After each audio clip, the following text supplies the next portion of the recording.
লক্ষ্মীপুরে ছাত্র জনতার গণ অভ্যুত্থানে শহীদদের পরিবার ও আহতদের আর্থিক সহায়তা দেওয়া হয়েছে। বৃহস্পতিবার ৫ ডিসেম্বর সকালে সদর উপজেলা পরিষদ হলরুমে জেলা প্রশাসন ও সমাজসেবা কার্যালয়ের পক্ষ থেকে আনুষ্ঠানিকভাবে ১৪,৫০,০০০ টাকার চেক বিতরণ করা হয়।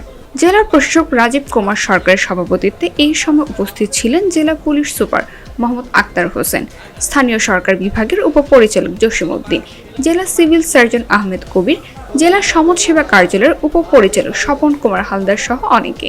এর আগে গত ৪ আগস্টের ছাত্র জনতার গণ অভ্যুত্থানে গুলিবিদ্ধ হয়ে লক্ষ্মীপুরে ১৬ জন মারা যান ও আহত হয়েছে ২৫৮ জন। জেলা প্রশাসন ও জেলা সমাজ সেবা কার্যালয়ের পক্ষ থেকে প্রতিটি শহীদ পরিবারকে ১০,০০০ ও আহতদের ৫,০০০ টাকা করে চেক তুলে দেওয়া হয়েছে।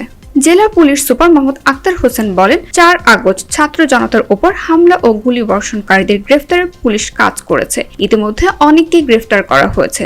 যারা অবৈধ সম্পদের মালিক তাদের বিরুদ্ধে মানি লন্ডারিং আইনের ব্যবস্থা নেওয়া হবে।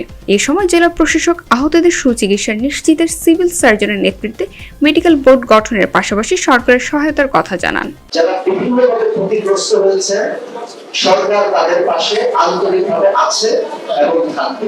যারা আহত হয়েছে তাদের সুচিকিৎসার ব্যবস্থা করবে। পুলিশ বিভাগ নিরন্তর পরিশ্রম করে যাচ্ছে দ্রুত আসামিদেরকে গ্রেফতার করার জন্য এবং যেসব পরিবারের বাড়তি নিরাপত্তা প্রয়োজন সেই নিরাপত্তা নিশ্চিত করার জন্য বিভিন্ন জায়গায় পুলিশের ব্যবস্থা করেছে।